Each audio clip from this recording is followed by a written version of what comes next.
আচ্ছা স্টুডেন্টস একটু খেয়াল করো, আজকে আমরা এই অঙ্কটা সমাধান করব। একটি পানি ভর্তি বালতির ওজন 16.5 কেজি। ঠিক আছে, বালতির 4/1 অংশ পানি ভর্তি থাকলে তার ওজন হয় 5/4 কেজি। তাহলে খালি বালতির ওজন নির্ণয় করা। ঠিক আছে, আমি একটু তোমাদের বলি। এটা হচ্ছে look at me, stop writing please. একটা বালতি যখন পানি ভর্তি থাকে, আচ্ছা সেটার আগে আমরা এইটা দিয়ে একটু করব। মনে করো এই যে বোতলটা, এই বোতলের ওজন 100 গ্রাম। বোতলের ওজন কত গ্রাম? 100 গ্রাম। আর এখানে 400 গ্রাম পানি ভরা হলো। কত গ্রাম? 400 গ্রাম পানি ভরা হলো। তো আমি অর্ধেক পানি খেয়ে ফেললাম।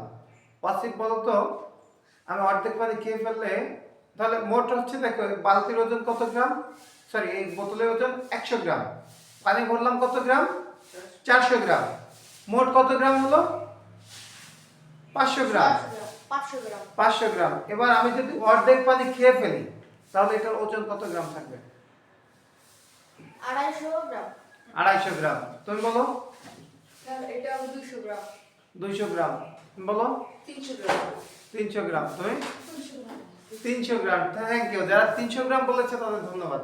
কারণ কি, আমি যখন পানি খেয়ে ফেলছি ওয়াসিফ, আমি কি পানি খাওয়ার সাথে সাথে বোতল খেয়ে ফেলেছি?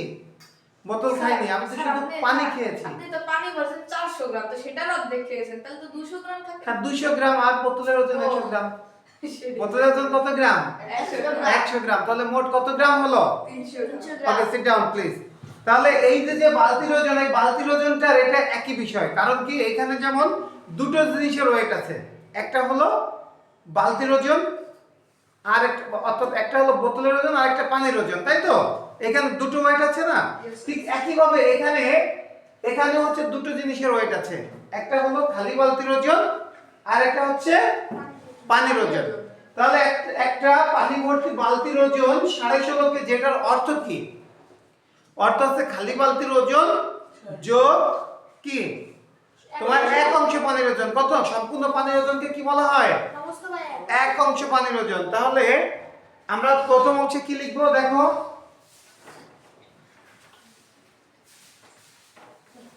আচ্ছা দেখো, খালি বালতির ওজন যোগ খালি বালতির ওজন যোগ এক অংশ পানির ওজন।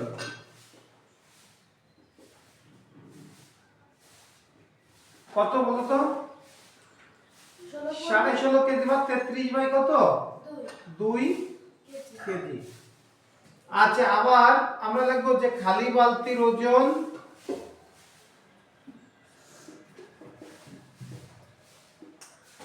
যোগ কত অংশ? 4/1 অংশ পানির ওজন।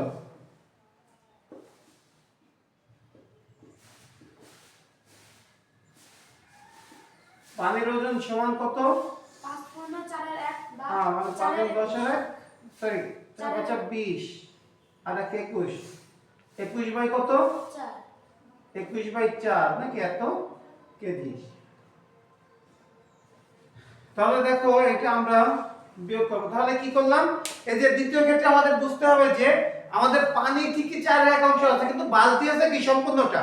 তাহলে পানি যতটুকুই থাকুক না কেন তখনও কি পুরোপুরি খালি বালতির ওজন এটার সাথে অ্যাড হবে নাকি। তাহলে খালি বালতির ওজন যোগ 4/1 অংশ পানির ওজন সমান কত কেজি? 4 সমস্ত, সরি 4/21 কেজি আর কি, তাই তো? এবার আমরা এটাকে বিয়োগ করব। এটাকে কি করব? বিয়োগ করব। তো বিয়োগ করলে ফলাফলটা কি হবে দেখো। খালি বালতির ওজন কি হয়ে যায়? কেটে যায়। তাহলে পানি থাকে কত অংশ? 1 বিয়োগ 4/1। এত অংশ পানির ওজন সমান কত? 33 বাই 2 বিয়োগ কত? 21 বাই 4 এত কেজি নাকি। আচ্ছা, বা এইখানে আমরা যদি বিয়োগ করি 1 থেকে 4/1 বিয়োগ করলে কত থাকে? 4/3 নাকি। 4/3 অংশ পানির ওজন সমান কত হবে? এখানে আমাদের লসাগু হচ্ছে 4 নাকি। 2 দ্বারা ভাগ করলে হয় 2 66।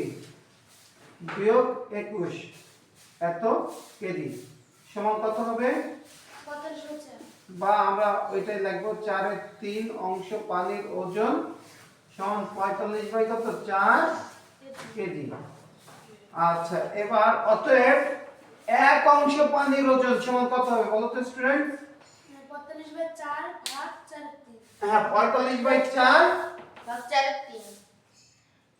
ভাগ 4 এর 3। এখন আমরা এটাকে গুণ দিয়ে কি করব? উল্টে দেব উপরে 3। তাহলে ভাগ থাকলে আমরা তার রেসিপ্রোকাল ফ্র্যাকশন বা বিপরীত ভগ্নাংশ দ্বারা কি করি? গুণ করি নাকি? তাহলে এটাকে বিপরীত ভগ্নাংশ দ্বারা গুণ করে দিলাম। তাহলে দেখো তো এখানে কত হচ্ছে 4 4 কেটে যায়। আচ্ছা 3 একে 3 3 15 কত 45। তাহলে সমান কত কেজি হলো? 15 কেজি। আচ্ছা এই 15 কেজি কিসের ওজন? এক অংশ পানির ওজন বা সম্পূর্ণ অংশ পানির ওজন। তাহলে খেয়াল করো যে আমাদের খালি বালতির ওজন আর এক অংশ পানির ওজন ছিল কত? 33/2 কেজি বা 2 এর 33 কেজি, তাই না? তাহলে আমরা কি বলতে পারি যে খালি বালতির ওজন সমান আমরা খালি বালতির ওজন আর এক অংশ পানির ওজন যত ছিল তার থেকে কি শুধু পানির ওজন যদি আমরা বিয়োগ করে দিই তাহলে কি পেয়ে যাব? খালি বালতির ওজন পেয়ে যাব। অতএব খালি বালতির ওজন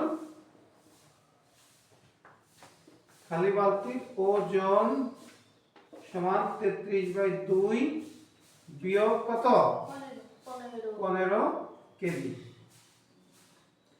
সমান কত হয়? 2 লসাগু নিলে 33 বিয়োগ কত 30 কেজি সমান 3/2 কেজি সমান 1 সমস্ত কত 2 কেজি। তাহলে এটাকে আমরা বুঝতে পেরেছি। Yes, sir. Yes, sir. Okay thank you.